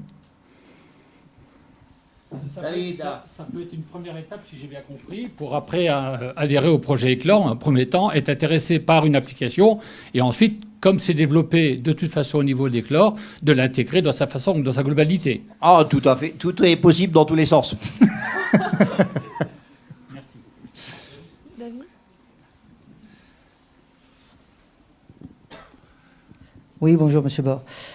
Écoutez, pour la partie éclairage autonome connecté, c'est effectivement le cas. Donc, chaque dispositif peut fonctionner indépendamment en termes d'implantation, de territoire. On a souhaité justement pouvoir collaborer avec la CCP-HVA par rapport au projet Éclore, démontrer aussi l'interactivité qui peut exister, donc l'interconnectivité également par rapport à une base de données qui existe sur un territoire, mais qui peut être aussi construit sur d'autres territoires où ce n'est pas encore le cas, et de pouvoir l'adapter en fait tout simplement à la façon de faire d'un autre territoire. Et c'est grâce à cela effectivement qu'on se nourrit pour en tout cas adapter nos dispositifs vers des usages qui soient beaucoup plus fonctionnels. Donc, je ne sais pas si j'ai répondu à votre question, effectivement. Et donc, s'il existe une connectivité ou alors une plateforme de connectivité, on va s'intégrer avec cette plateforme en fait existante. L'intérêt, c'est effectivement d'avoir un dispositif qui soit le mieux intégré possible et ensuite qui peut évoluer aussi en fonction des usages.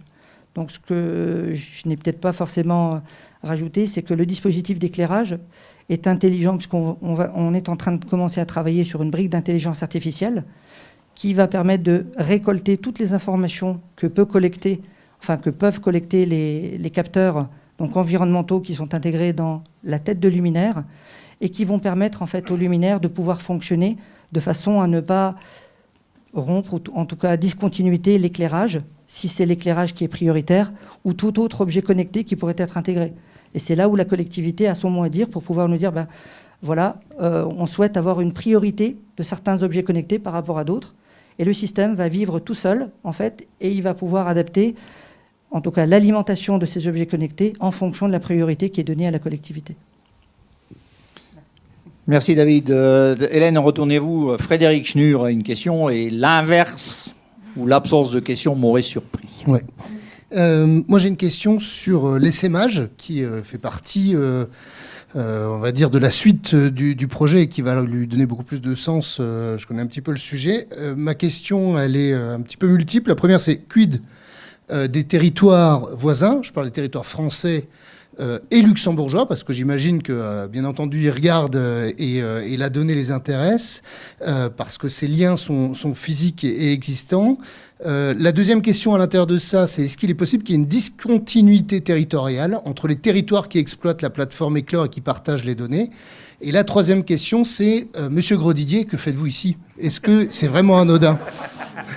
Mais c'était comme ça, hein, c'était juste pour savoir s'il y avait un projet d'essaimage sur Metz Métropole. Voilà, je pense que M. Grosdidier a répondu de manière concise et en tout cas claire. Voilà,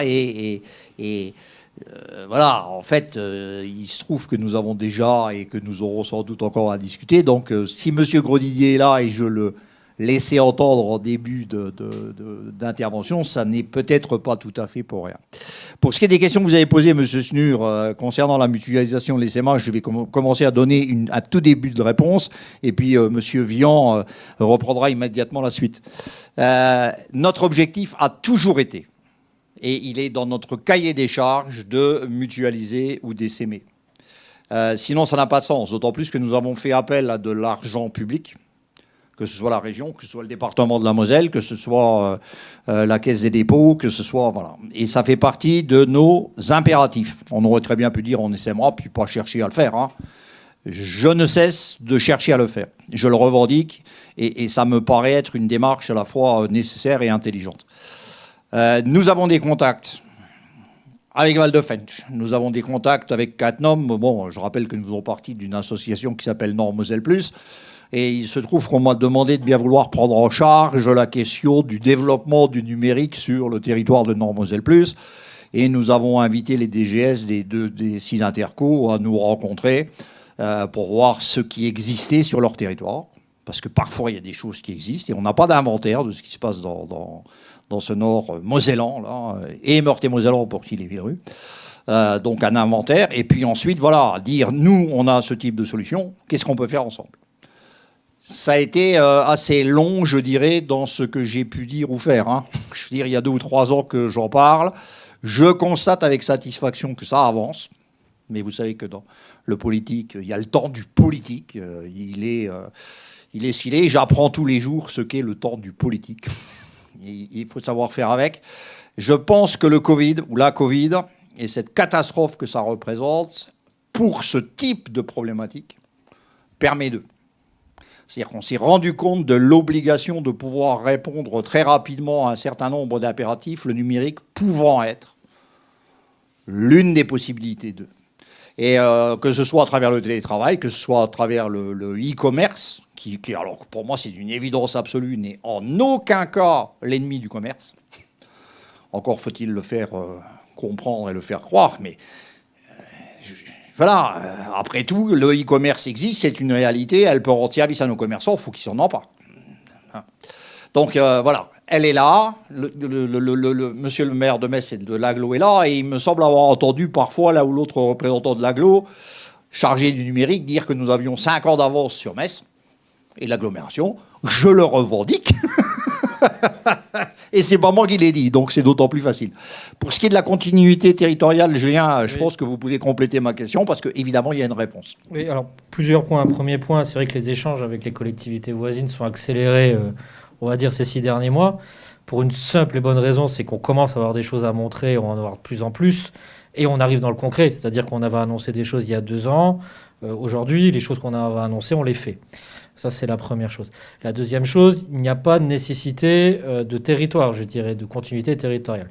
Puisqu'aujourd'hui, je discute régulièrement avec des agglomérations sur Paris. Il y a 2-3 agglomérations parisiennes qui sont intéressées, des agglomérations dans l'ouest de la France et dans le sud de la France.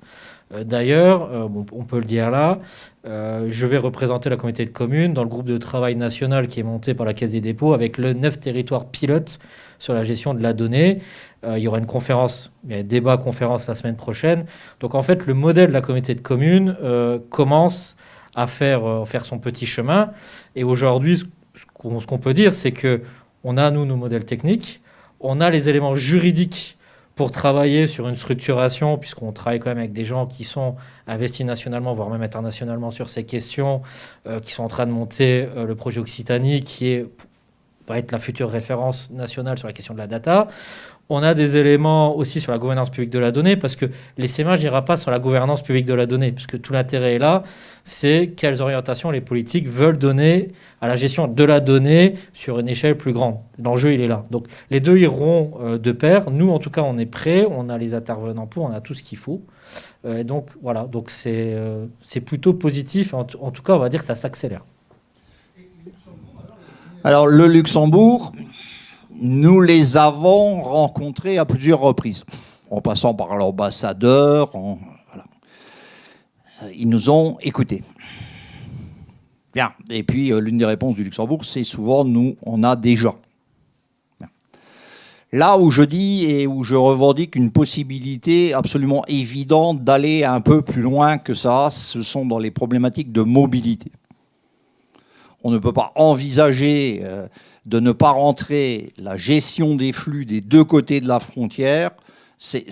Voilà, je veux dire, on est déjà quelque part dépassé. Dans 6 mois, on sera encore plus dépassé. Et dans 10 ans, nous, ici, on sera mort, étouffé, et on ne bougera plus. Donc, je pense que c'est la première entrée. J'en ai discuté avec Jean Rotner et nous aurons demain ou après-demain matin, qu'est-ce qu'on est ? On est jeudi. Donc demain matin, une conférence en visio avec la région, les préfets, etc. sur les problématiques de mobilité. Et dans les discussions qu'on a pu avoir avec Jean Rotner, il m'a dit « Mais votre plateforme, finalement, elle peut faire quelque chose ?» Eh bien oui, notre plateforme, depuis le départ, je revendique qu'elle doit pouvoir porter des problématiques de mobilité. Et ces problématiques de mobilité, à mon sens, elles commencent à Metz. Hein. Ah, et elles passent par Thionville, et elles passent par Val-de-Fensch. Puis elles passent chez nous, puis elles passent la frontière. Les Luxembourgeois ont développé un certain nombre d'applications. Ils ont donné en termes de train, on ne les a pas de ce côté-ci. Et elles ne passent pas de l'autre côté. Je ne parle pas des problèmes de sécurité, de pompiers, etc. Hein. On va avoir un ZIS interdépartemental et transfrontalier, mais il va bien falloir que tout ça, ça puisse se coordonner et qu'on sache par où passer dans les embouteillages qui sont les nôtres. Donc, ça, à mon sens, ce sera, et c'est possible, si toutefois on décide alors là de s'y mettre ensemble, parce que ce n'est pas Risser, CCPHVA tout seul qui pourra faire quoi que ce soit. Hein.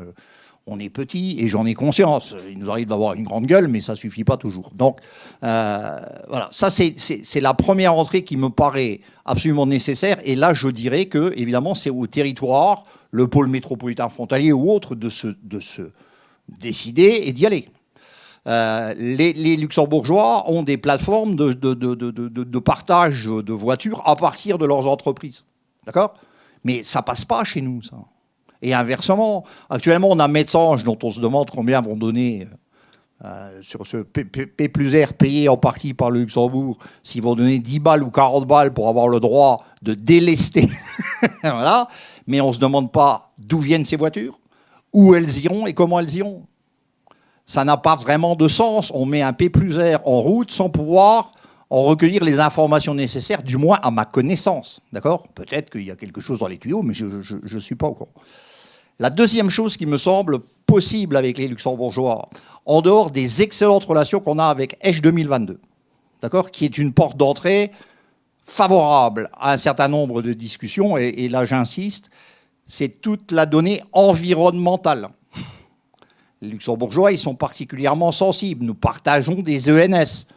On a dit là qu'on pouvait recueillir des informations sur les passages de gibier dans certains endroits, mais il faut savoir qu'un éclairage public, quand on l'éteint, on crée un corridor nocturne. Hein. Donc c'est bien des questions qu'il faudra qu'on se pose. On partage une rivière qui s'appelle l'Alzette. Avoir des données de ce côté-ci, en avoir de l'autre côté par rapport à la flotte qui est tombée hier soir et combien ça a fait remonter de particules dans l'Alzette, c'est peut-être pas inutile. Donc, c'est un long chemin. Je ne désespère pas qu'on y arrive. Et en tout cas, il y a une chose qui est sûre, c'est qu'en termes de mobilité, il faut qu'on se décide maintenant avant de ne plus pouvoir circuler. Ça, voilà. Est-ce que j'ai répondu à votre question, monsieur Schnur? D'autres questions? Madame Bouvarel, du Républicain Lorrain.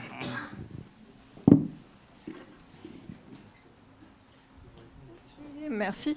Excusez-moi de revenir à des questions très basiques, mais quel est le coût pour la Comcom du marché de performance énergétique? Et si vous pouvez aussi peut-être me donner quelques éléments de calendrier sur le développement de la plateforme et le chantier de performance énergétique. Alors là, moi j'ai quelques idées assez précises du marché de performance énergétique. En gros, en termes de budget d'investissement, on est dans l'ordre de 4,5 millions, monsieur Vion, pour la tranche ferme.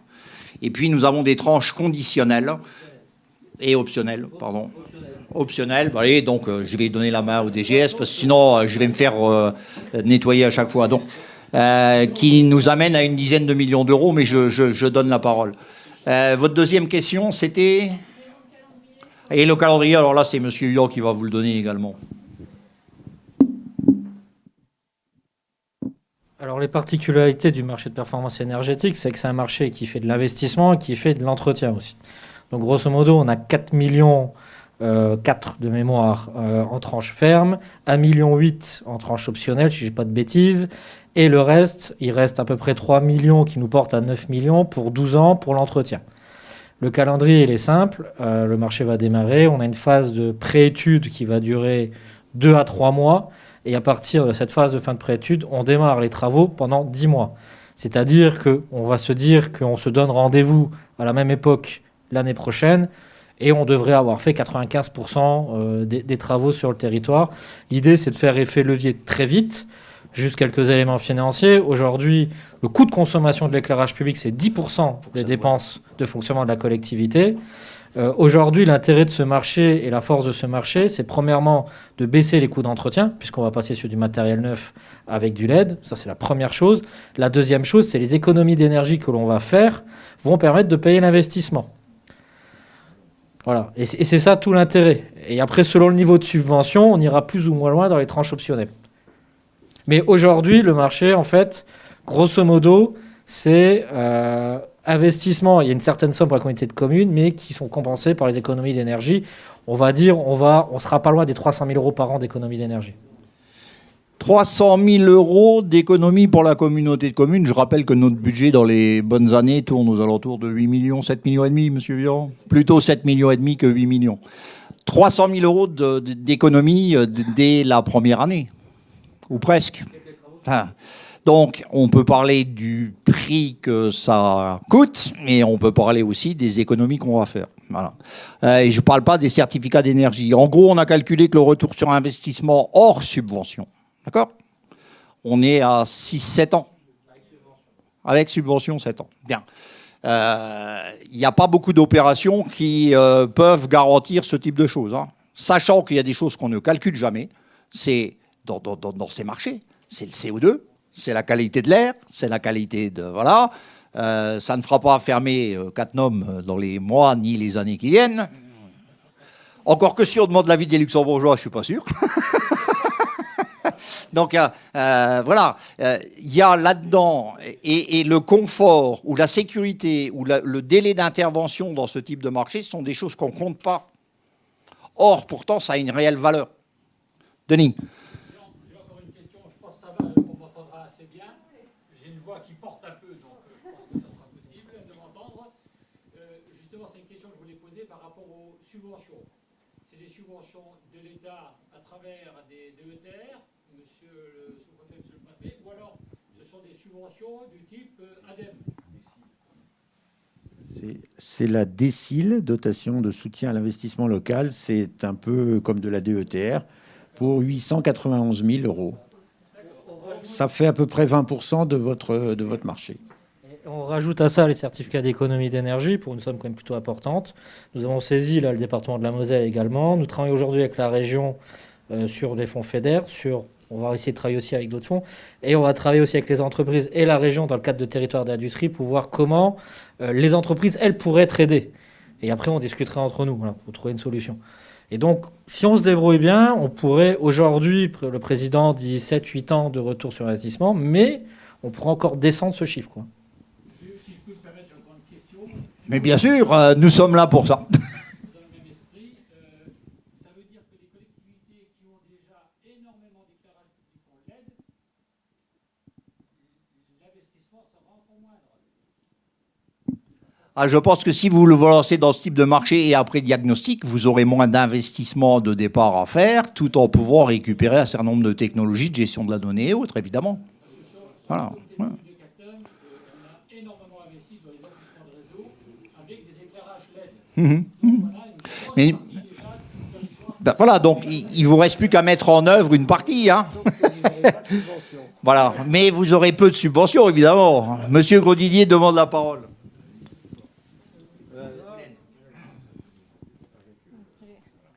Bon, d'abord, je tiens à tous à vous saluer avant de repartir parce que là, on me rappelle par SMS que je devrais déjà être parti. Je tenais cependant à être là et pour deux raisons. La première, c'est que j'étais décidé à répondre à la première invitation importante de votre comité de communes, j'allais dire quel qu'en soit le sujet, parce que je crois qu'il est très important que nous tissions des liens les plus serrés entre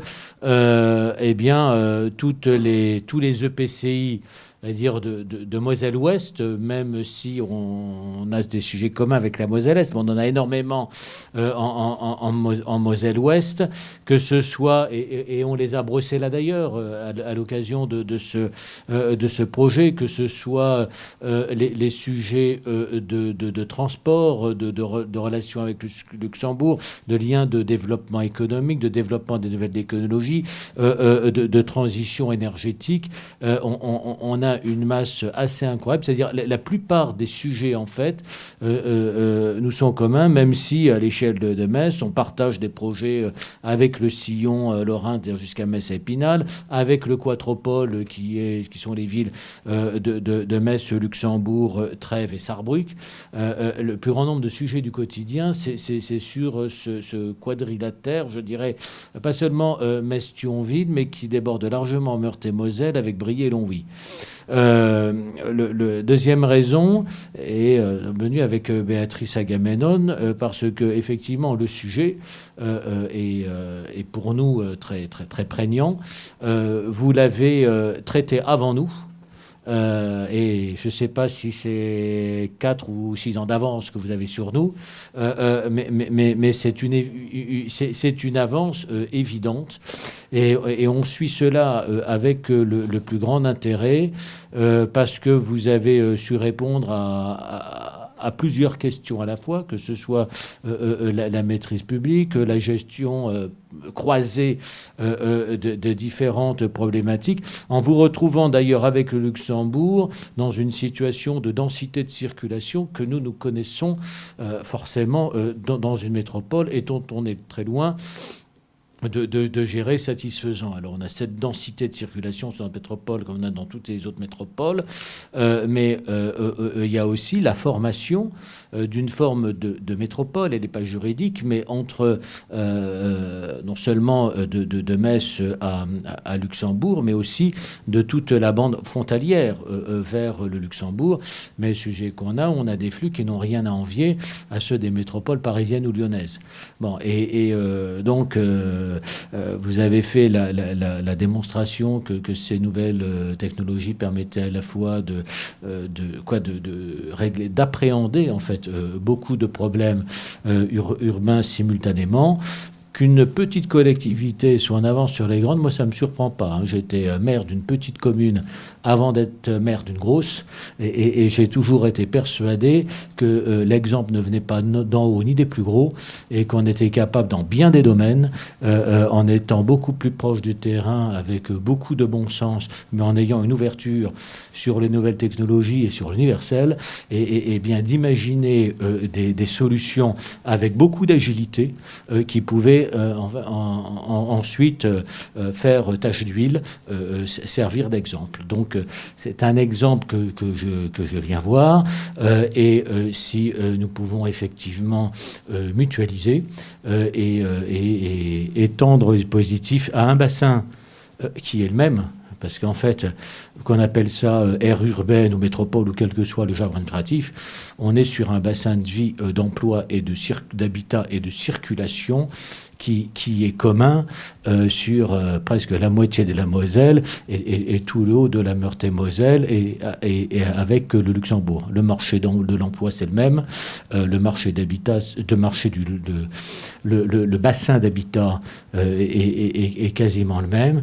Et merci de nous offrir des idées, des moyens et même des outils directement opérationnels pour essayer, je veux dire, d'appréhender et de régler un certain nombre de problèmes. Voilà ce que je voulais vous dire. Donc, M. Schnur aura sa réponse.